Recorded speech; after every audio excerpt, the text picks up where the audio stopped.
വർഷങ്ങളായിട്ട് ടി വിയിലും വാർത്തകളിലൂടെ അറിയുന്നത് വളരെ സങ്കടകരമായ കാര്യമാണ്. അത് അവിടെ പോയി കണ്ടു കഴിഞ്ഞാൽ മനസ്സിലാവുള്ളൂ അതിൻ്റെ വ്യാപ്തി. കാര്യമാണ് അത് അവിടെ പോയി കണ്ടു കഴിഞ്ഞാലേ മനസ്സിലാവുള്ളൂ അതിൻ്റെ വ്യാപ്തി. ഒരുപാട് പേർക്ക് നിമിഷ നേരം കൊണ്ട് ഉറ്റവരെയും ഉടയവരെയും വീടും സ്വത്തും എല്ലാം നഷ്ടപ്പെട്ടു. പക്ഷെ നമ്മളെല്ലാവരും ഒരുമിച്ച് ചേർന്ന് അവരെ സഹായിക്കുന്നു എന്നുള്ളത് വലിയ കാര്യമാണ്. അതിലെടുത്തു പറയാവുന്നതാണ് Indian army, navy, air force, fire and rescue, NDRF, police, അതുപോലെ ഹോസ്പിറ്റൽ, ഡോക്ടേഴ്സ്, സന്നദ്ധ സംഘടനകൾ, സാധാരണ ലോക്കൽ ആൾക്കാർ. ഈ ഒരു കല്ലെടുത്ത് മാറ്റിവെക്കുന്ന ഒരു കുട്ടി പോലും ഇതിൻ്റെ ഭാഗമായി മാറുന്നു. അപ്പോൾ എൻ്റെ കാര്യം എന്ന് പറഞ്ഞാൽ ഇവിടെ ആദ്യം എത്തിയത് ഞാനും കൂടെ ഉൾപ്പെടുന്ന 122 ഇൻഫൻട്രി ബറ്റാലിയൻ ആയിരുന്നു, TA മദ്രാസ്. അവരിവിടെ വളരെ എല്ലാവരും അവരാണ് ആദ്യം ഇവിടെ എത്തിയത്. ഞങ്ങളുടെ 40 പേര് വളരെയധികം ശ്രമങ്ങൾ നടത്തി ഒരുപാട് പേരെ സേവ് ചെയ്യാൻ സാധിച്ചു. കഴിഞ്ഞ 16 വർഷമായിട്ട് ഞാൻ ആ ബറ്റാലിയനിലാണുള്ളത്.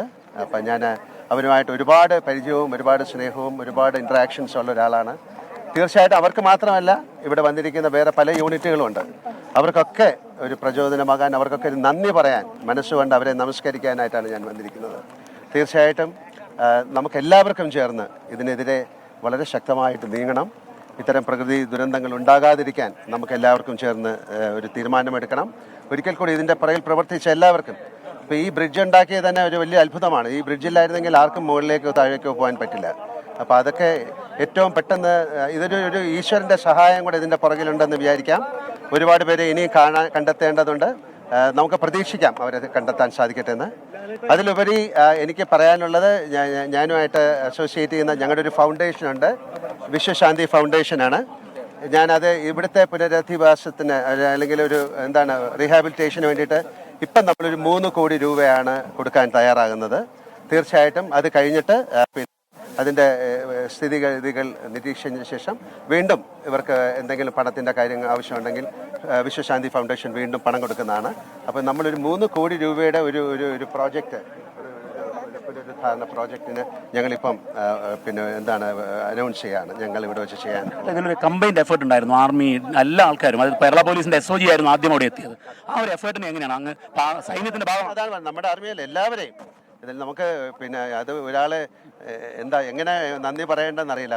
അവർ ജീവൻ പണയം വെച്ച് മറ്റൊരു ജീവനെ രക്ഷിക്കുക എന്ന് പറയുന്ന അതാണ് ഇതിൻ്റെ എല്ലാ കാര്യങ്ങളും മറന്നുകൊണ്ട് ഒരു സഹായിക്കുക എന്ന് പറയുന്നത് ഒരു വലിയ കാര്യമാണ്. ഇതിനല്ലോ, ഇത് ഏത് സ്ഥലമായാലും ഇമോഷൻ ഒരുപോലെ അല്ലേ? തീർച്ചയായിട്ടും. പക്ഷേ നമ്മൾ മുകളിൽ പോയി കാണുമ്പോഴാണ് ഇതിൻ്റെ വ്യാപ്തി മനസ്സിലാക്കുന്നത്. ഇപ്പോഴും വളരെയധികം ചെളികൾ കൂടിയിട്ടുണ്ട്. അതിൻ്റെ അകത്ത് ആൾക്കാരുണ്ടോയെന്നൊന്നും അറിയില്ല. ബട്ട് നമ്മുടെ എല്ലാവരും, അവിടുത്തെ വോളണ്ടിയേഴ്സ് ആയാലും ഭക്ഷണം കൊടുക്കുന്ന ആൾക്കാരായാലും ഇതിൻ്റെ പുറകിൽ പ്രവർത്തിച്ച എല്ലാവർക്കും ഹൃദയത്തിൻ്റെ ഭാഷയിൽ ഞാൻ നന്ദി പറയാം. അതൊക്കെ തീർച്ചയായിട്ടും അത് എങ്ങനെയാണ് വരേണ്ടത്, അതാണ് ഞാൻ പറയുന്നത്. ഇന്ത്യ കണ്ട ഏറ്റവും ഒരു ദുരന്തങ്ങളിൽ ഒന്നാണ്. തീർച്ചയായിട്ടും അത് മിസ്റ്റർ മേജർ രവി വിശ്വശാന്തി ഫൗണ്ടേഷൻ്റെ ഒരു ഡയറക്ടറാണ്. അദ്ദേഹത്തിന് എന്താ പറയാനുള്ളതെന്ന് വെച്ചാൽ ഒരുപാട് കാര്യങ്ങൾ പ്രവർത്തിച്ച ആളാണ്. അറബിയിൽ ഒരുപാട് വർഷമായിട്ടുള്ള ആളാണ്. വിശ്വശാന്തി ഫൗണ്ടേഷൻ്റെ മാനേജിംഗ് ഡയറക്ടർ എന്ന രീതിയിൽ അദ്ദേഹം അനൗൺസ് ചെയ്ത് പറയേണ്ടത് ഡോഫ് കെറ്റിൽ ബോംബെയുടെ സുബോധ് മേനോൻ എന്നുള്ള വ്യക്തിയും അതുപോലെ തന്നെ ഓപ്പറേഷൻ രാഹത്ത് എന്നുള്ള ഒരു സിനിമ ചെയ്യുന്ന അവരും കൂടി ചേർന്നിട്ട്. അപ്പോൾ ലാലേട്ടൻ്റെ ഇപ്പോൾ ഒരു കാര്യം പറയാൻ ലാലേട്ടൻ പറയാത്തത്, നിങ്ങൾ ഇവിടുന്ന് ചോദിച്ചു ഇവിടെ അറിയുന്ന സ്ഥലമല്ലെന്ന്. ഇപ്പോൾ അവിടെ നോക്കിക്കൊണ്ടിരിക്കുന്ന സമയത്ത് ആ മുണ്ടക്കയിൽ സ്കൂൾ കണ്ടപ്പം എന്നെ നോക്കിയിട്ടൊന്ന് കണ്ണ് നിറയുന്നത് ഞാൻ കണ്ടു. അതുകൊണ്ട് വിശ്വശാന്തി ഫൗണ്ടേഷൻ്റെ മാനേജിംഗ് ഡയറക്ടർ അദ്ദേഹത്തിനോട് ചോദിക്കാതെ തന്നെ ആ LP സ്കൂൾ റീജനുവേറ്റ് ചെയ്ത് റീബിൽഡ് കൊടുക്കുന്നതും കൂടെ വിശ്വശാന്തി ഏറ്റെടുക്കുകയാണ്. മുണ്ടക്കയ LP സ്കൂൾ എനിക്ക് ഈ സ്ഥലം അറിയാം. ഞാനിവിടെ വന്നിട്ടുണ്ട്. എനിക്ക് കുറച്ച് കാര്യങ്ങളൊക്കെ അറിയാവുന്ന ആൾക്കാരുണ്ട്. ഞങ്ങൾക്ക് പണ്ടൊരു സ്ഥലം ഉണ്ടായിരുന്നു. അതിലെ ചില ആൾക്കാർ മരിച്ചു പോയിട്ടുണ്ട്. ദുരിതാശ്വാസ പ്രവർത്തനത്തിന് എല്ലാവരും ഒറ്റക്കെട്ടായി നിൽക്കേണ്ട ഒരു സാഹചര്യം കൂടിയുണ്ട്. ഈ സ്കൂളിലൊക്കെ 50,000 കുട്ടികളാണ് മിസ്സായി പോയിട്ടുള്ളത്. ഒരുപാട് ഇമോഷൻ നമ്മളിന്ന് കാണുന്നുണ്ട്. ഇനി എങ്ങനെ മുന്നോട്ട് പോകണമെന്നാണ് ആഗ്രഹം? അതാ ഞാൻ പറഞ്ഞത്, നഷ്ടപ്പെട്ടത് ഒന്നും നമുക്ക് തിരിച്ചെടുക്കാൻ പറ്റില്ല. ഇനി മുന്നോട്ടുള്ള അവരുടെ ജീവിതത്തിനെ നമുക്ക് എങ്ങനെ മെച്ചപ്പെടുത്താൻ പറ്റുമെന്ന് നമ്മൾ തന്നെയാണ് ആലോചിക്കേണ്ടത്. നിങ്ങൾക്കും ആലോചിക്കാം, എല്ലാവർക്കും ആലോചിക്കും, ഒരു ചെറിയ കുട്ടികൾക്ക് വരെ.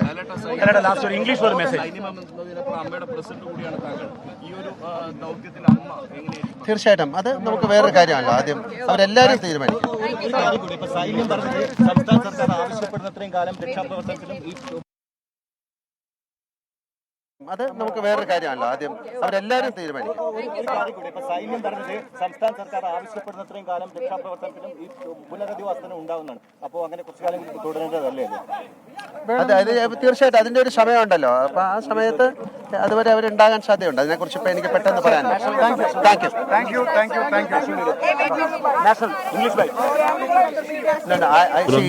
I am also associated.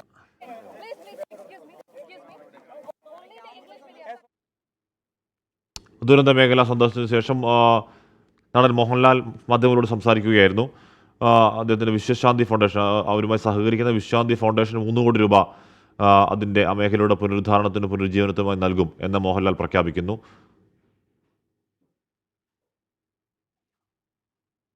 അവിടെ കണ്ട വെള്ളാറമ്മല സ്കൂൾ പുനരുജ്ജീവിപ്പിക്കാനോ അല്ലെങ്കിൽ അത് റീബിൽഡ് ചെയ്യാനും സഹായിക്കും വിശ്വശാന്തി ഫൗണ്ടേഷൻ.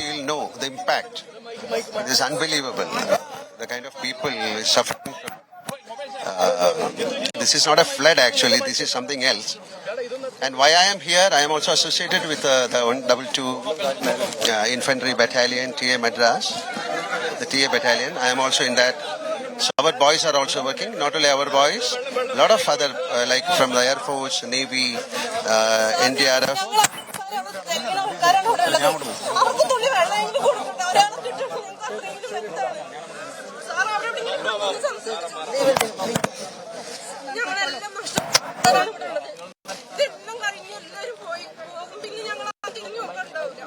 അങ്ങനെ തിരിഞ്ഞു നോക്കാൻ ഉണ്ടാകുന്ന പറയാനാണ് ഞങ്ങൾ വന്നിരിക്കുന്നത്. തീർച്ചയായിട്ടും തീർച്ചയായിട്ടും ഉണ്ടാവും. Okay, thank you. മേഖലയിൽപ്പെട്ട ആരോ മോഹൻലാലിനോട് പരാതി പറയുകയായിരുന്നു. അതാണ് ഏറ്റവും ഒടുവിൽ കണ്ടത്. എന്തായാലും മോഹൻലാൽ ദുരന്തബാധിത മേഖലയിൽ പ്രവേശിച്ചതിന് ശേഷം അവിടെ കണ്ടതിന് ശേഷം മാധ്യമങ്ങളോട് സംസാരിക്കുകയായിരുന്നു. വിശ്വശാന്തി ഫൗണ്ടേഷൻ എന്ന് പറയുന്ന ഒരു ഫൗണ്ടേഷൻ 3 കോടി രൂപ ആ മേഖലയുടെ പുനരുജ്ജീവനത്തിനായി നൽകി സഹായിക്കും ഈ ഘട്ടത്തിൽ എന്ന് പറയുകയാണ് മോഹൻലാൽ. അപ്പോൾ തന്നെ വെള്ളാറമ്മല സ്കൂള് റീബിൽഡ് ചെയ്യുകയാണെങ്കിൽ അത് ചെയ്തു നൽകുമെന്ന ഉറപ്പുകൂടി അതിൻ്റെ ഭാരവാഹിയായ മേജർ രവി കൂടി പറയുന്നുണ്ടായിരുന്നു. എല്ലാവിധ സഹായങ്ങളും വാഗ്ദാനം ചെയ്യുന്നുണ്ട്. അതോടൊപ്പം അദ്ദേഹം പറയുന്നു അദ്ദേഹത്തിനോട് റെജിമെൻ്റാണ് ഈ പറയുന്ന 122 ഇൻഫൻട്രി ബറ്റാലിയൻ TA മദ്രാസ്. അപ്പോൾ മോഹൻലാൽ അതിൻ്റെ ഭാഗം കൂടിയാണ്. അപ്പോൾ ആ അർത്ഥത്തിൽ കൂടി അവരുടെ സഹപ്രവർത്തകരെ കാണുക എന്ന ഉദ്ദേശത്തിൽ കൂടി മോഹൻലാൽ അവിടെ വന്നതാണ്. നേരത്തെ മോഹൻലാൽ ഒരു സോഷ്യൽ മീഡിയ കുറിപ്പ് ഏറെ ശ്രദ്ധ നേടിയതാണ്. അത് പറയുന്നത് വയനാട് ദുരന്തബാധിതർക്ക് ആശ്വാസം പകരാൻ നിസ്വാർത്ഥരായ സന്നദ്ധ പ്രവർത്തകർ, പോലീസുകാർ, ഫയർ ആൻഡ് റെസ്ക്യൂ, NDRF, സൈനികർ, സർക്കാർ ഉദ്യോഗസ്ഥർ തുടങ്ങി അക്ഷീണം പ്രയത്നിക്കുന്ന ഓരോ വ്യക്തിയുടെയും ധൈര്യത്തെ ഞാൻ സല്യൂട്ട് ചെയ്യുന്നു എന്നുള്ളതായിരുന്നു മോഹൻലാൽ പറഞ്ഞത്. ദുരിതാശ്വാസ ദൗത്യത്തിൽ മുൻനിരയിൽ നിന്ന് എൻ്റെ 122 ഇൻഫൻട്രി ബറ്റാലിയൻ TA മദ്രാസിൻ്റെ പ്രയത്നങ്ങൾക്ക് ഞാൻ നന്ദി അറിയിക്കുന്നു. നമ്മൾ മുമ്പ് വെല്ലുവിളികളെ അഭിമുഖീകരിക്കുകയും കൂടുതൽ ശക്തരാവുകയും ചെയ്തതാണ്. ഈ ദുഷ്കര സമയത്ത് ഒറ്റക്കെട്ടായി നിൽക്കാനും നമ്മുടെ ഒരുമയുടെ കരുത്ത് കാട്ടാനും ഞാൻ അഭ്യർത്ഥിക്കുന്നു. ജയ് ഹിന്ദ് എന്നുള്ളതായിരുന്നു മോഹൻലാൽ കുറിച്ചത്. അതിന് പിന്നാലെയാണ് മോഹൻലാൽ ഇങ്ങോട്ടേക്ക് എത്തിയത്. ഏതാണ്ട് സമാനാർത്ഥമുള്ള കാര്യങ്ങൾ തന്നെയാണ് മോഹൻലാൽ മാധ്യമങ്ങളോട് സംസാരിച്ചതും. ദീപക് ധർമ്മടം തുടരുന്നുണ്ട്. ദീപക്, അപ്പോൾ 3 കോടി രൂപയുടെ സഹായ പ്രഖ്യാപനം ഉണ്ടാവുന്നു. അവസാനം വരെ ദുരിതമേഖലയ്ക്കൊപ്പം ഉണ്ടാവും എന്ന ഉറപ്പും ഉണ്ടാവുന്നു അല്ലേ? തന്നെയാണ്, അത്തരമൊരു ഉറപ്പാണ് മോഹൻലാൽ നൽകിയത്. മോഹൻലാൽ ഇമോഷണലി കണക്റ്റഡ് ആണ്.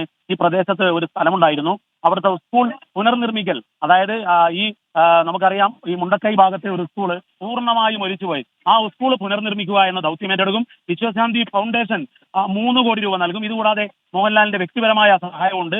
ഏതായാലും മോഹൻലാൽ മിലിറ്ററി യൂണിഫോമിൽ, നിങ്ങൾക്കറിയാവുന്നതാണ്, അദ്ദേഹം ബറ്റാലിയനിലെ, അതായത് സായുധ സേനയിലെ മിലിറ്ററിയിലെ ഈ ബറ്റാലിയൻ ആർട്ടിലറി വിഭാഗത്തിൽപ്പെടുന്ന ലെഫ്റ്റനന്റ് കേണലാണ്. അതായത് ടെറിട്ടോറിയൽ ആർമിയിലെ ലെഫ്റ്റനന്റ് കേണൽ റാങ്കിലുള്ള ഒരു നടൻ ആണ് മോഹൻലാൽ. അതുകൊണ്ട് തന്നെ യൂണിഫോമിൽ ആണ് അദ്ദേഹം വന്നത്. സൈനിക വേഷത്തിൽ വരുന്നു, ഈ ദുരന്ത മേഖലയിൽ പോകുന്നു, ദുരന്ത മേഖലയിലെ രക്ഷാപ്രവർത്തകരോട് സംസാരിക്കുന്നു, RB ഉദ്യോഗസ്ഥരോട്, അതുപോലെ തന്നെ പോലീസ് ഉദ്യോഗസ്ഥരോട്, ADG എം രാജീവ് കുമാർ ഉൾപ്പെടെയുള്ള എല്ലാ ഉദ്യോഗസ്ഥരോടും സംസാരിക്കുന്നു. പ്രവർത്തനങ്ങൾ എങ്ങനെയുണ്ടെന്ന് ചോദിക്കുന്നു.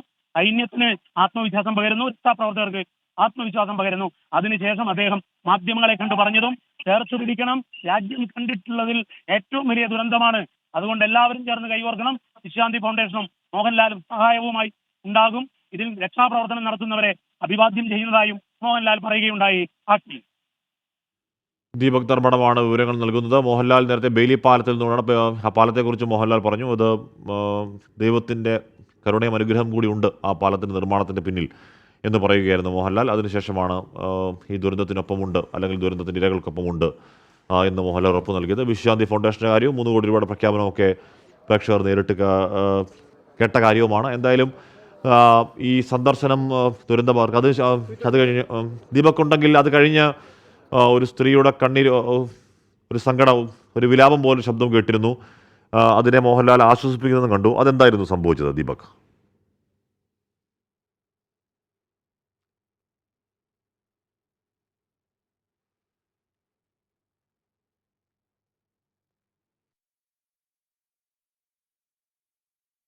മോഹൻലാൽ സംസാരിച്ചു. അദ്ദേഹത്തിൻ്റെ 122 ഇൻഫൻട്രി ബറ്റാലിയൻ മദ്രാസ് TA എന്നുള്ള റെജിമെൻ്റ് ഈ ദൗത്യത്തിലുണ്ട്. അദ്ദേഹം അതിൻ്റെ ഭാഗമാണ്. അപ്പോൾ ആ അർത്ഥത്തിൽ സഹപ്രവർത്തകരെ കൂടി കാണുന്നത് മാത്രമല്ല, ആത്മവിശ്വാസം പകരുക, പോലീസിന്, രക്ഷാപ്രവർത്തകർക്ക് ആത്മവിശ്വാസം പകരുക. അതിന് സൈനിക വേഷത്തിൽ തന്നെയാണ് ടെറിട്ടോറിയൽ ആർമിയിലെ ലഫ്റ്റനന്റ് കേണലായ മോഹൻലാൽ എത്തിയത്. ഒപ്പം മേജർ രവിയും ഉണ്ടായിരുന്നു. അദ്ദേഹം ദുരന്ത മേഖലയിൽ തന്നെയാണ് ആദ്യം പോയത്. അതായത് മുണ്ടക്കൈയിലെയും പുഞ്ചിരിമറ്റത്തെയും ദുരന്ത മേഖലയിലേക്ക് അദ്ദേഹം പോകുന്നു. ദുരന്ത മേഖലയിലെ രക്ഷാപ്രവർത്തകരെ നേരിട്ട് അഭിവാദ്യം ചെയ്യുന്നു. അതിനുശേഷമാണ് ചരിത്രം രചിച്ചുകൊണ്ട് സൈന്യം നിർമ്മിച്ച ബേലി പാലത്തിന് മുകളിലേക്ക് അദ്ദേഹം എത്തുന്നത്. വണ്ടി നിർത്തി പാലത്തിലൂടെ നടന്നു നീങ്ങുന്നു. പാലത്തിൻ്റെ ചുറ്റുമുള്ള സാഹചര്യങ്ങൾ നോക്കുന്നു. രക്ഷാപ്രവർത്തകരുമായി സംസാരിക്കുന്നു. മുതിർന്ന പോലീസ് ഉദ്യോഗസ്ഥരുമായി സംസാരിക്കുന്നു. അതിനുശേഷം മാധ്യമങ്ങളെ കാണുന്നു. മാധ്യമങ്ങളെ കാണുമ്പോൾ മോഹൻലാൽ തുടങ്ങിയത് തന്നെ ഇങ്ങനെയാണ്: രാജ്യം കണ്ടതിൽ വെച്ച് ഏറ്റവും വലിയ ദുരന്തം, അതുകൊണ്ട് ചേർത്തു പിടിക്കണം, എല്ലാവരും ഒറ്റക്കെട്ടായി നേരിടണം. വിശ്വശാന്തി ഫൗണ്ടേഷൻ 3 കോടി നൽകും. മോഹൻലാൽ മറ്റു സഹായം. ഇതുകൂടാതെ ഈ ദുരന്തത്തിൽ ഇവിടെ ഒലിച്ചുപോയ വിദ്യാലയം, ആ സ്കൂൾ പുനർനിർമ്മിച്ച് നൽകുന്ന പ്രവർത്തനം ഏറ്റെടുക്കുമെന്നും പറയുന്നു.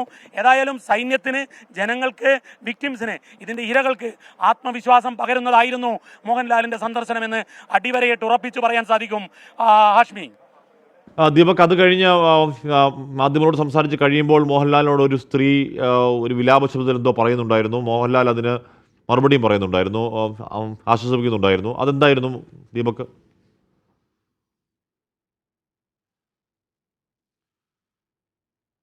ഏറ്റവും ഒടുവിൽ വരുന്ന വാർത്ത: മുഖ്യമന്ത്രി പിണറായി വിജയൻ 1 ലക്ഷം രൂപയും ഭാര്യ ടി കമല 33,000 രൂപയും മുഖ്യമന്ത്രിയുടെ ദുരിതാശ്വാസ നിധിയിലേക്ക് സംഭാവന നൽകി എന്നൊരു വാർത്ത വരുന്നു. ദുരിതാശ്വാസ നിധിയിലേക്ക് സംഭാവനകൾ കുറേയധികം എത്തുന്നുണ്ട്. നല്ല കാര്യം. ഇവിടെ ഈ പ്രദേശത്തെ എല്ലാം നഷ്ടപ്പെട്ട ഒരു സ്ത്രീ വരുന്നു മോഹൻലാലിന് അരികിലേക്ക്. എല്ലാവരും വരും പോകും, ആശ്മി, എല്ലാവരും വരും പോകും, ഞങ്ങൾക്കാരും ഉണ്ടാകില്ല എന്ന വിലാപവുമായി ഈ നാട്ടിലെല്ലാം നഷ്ടപ്പെട്ട ഒരു സ്ത്രീ മോഹൻലാലിന് അരികിലേക്ക് എത്തുന്നു. അവരുടെ പ്രിയപ്പെട്ട താരം മോഹൻലാലിന് അരികിലേക്ക് എത്തുന്നു. മോഹൻലാൽ അത് സാഗൂതം കേൾക്കുന്നു, ക്ഷമയോടെ. എല്ലാം കേട്ടതിന് ശേഷം പറയും: നിങ്ങൾ ഒറ്റക്കായി ആകില്ല എന്ന ഉറപ്പ് തരാനാണ് ഞാൻ വന്നത് എന്നുള്ളതാണ്. അതായത് ഈ ദുരന്തത്തിൻ്റെ ഇരകളിൽ ഒരാളാണ് ആ സ്ത്രീ. ആ സ്ത്രീ നേരെ മോഹൻലാലിന് അരികിലേക്ക് വന്ന് പറഞ്ഞത്: എല്ലാവരും വന്നു പോകും, പിന്നെ ഞങ്ങൾ ഒറ്റക്കാകും, ഞങ്ങൾക്കാരും ഉണ്ടാകില്ല എന്ന് മോഹൻലാലിനോട് പരിഭവം പറഞ്ഞു. അപ്പോഴാണ് അദ്ദേഹം പറഞ്ഞത്: ഒറ്റക്കാകില്ലെന്ന് ഉറപ്പ് തരാനാണ് ഞാൻ വന്നത്, നിങ്ങൾക്ക് എല്ലാവരും ഉണ്ടാകും. ആത്മവിശ്വാസം നൽകി സമാധാനിപ്പിച്ചുകൊണ്ടാണ് ആ സ്ത്രീയെ മോഹൻലാൽ മടക്കി അയച്ചത്. ഹാഷ്മി, നിർമ്മാണമാണ് മോഹൻലാലിന്റെ സന്ദർശനത്തിന്റെ വാർത്തയുടെ വിവരങ്ങൾ നൽകിയത്. മോഹൻലാൽ അവിടുത്തെ സന്ദർശനം നടത്തി, സഹായ പ്രഖ്യാപനം, ഒരു ഫൗണ്ടേഷന്റെ സഹായ പ്രഖ്യാപനം നടത്തി. അതിനുശേഷം പ്രദേശവാസികൾ സംസാരിച്ച ശേഷം മടങ്ങുകയാണിപ്പോൾ. ഇപ്പോൾ വരുന്ന വാർത്ത: ദുരന്ത മേഖലയിലെ കൂടുതൽ കെടാവർ നായ്ക്കളെ എത്തിച്ച് തിരച്ചിൽ നടത്തുമെന്ന് DGP MR അജിത്കുമാർ പറയുകയാണ്. പ്രദേശവാസികളുടെ ആവശ്യപ്രകാരം അവർ പറയുന്ന ഇടങ്ങളിലൊക്കെ തിരച്ചിൽ നടത്തും. ഇന്നലെ കമന്റ് ബോക്സിൽ എന്തുകൊണ്ട് കൂടുതൽ കെടാവർ നായ്ക്കൾ എത്തിച്ചുകൂടാ എന്നുള്ള ചോദ്യം ഉയർന്നിരുന്നു.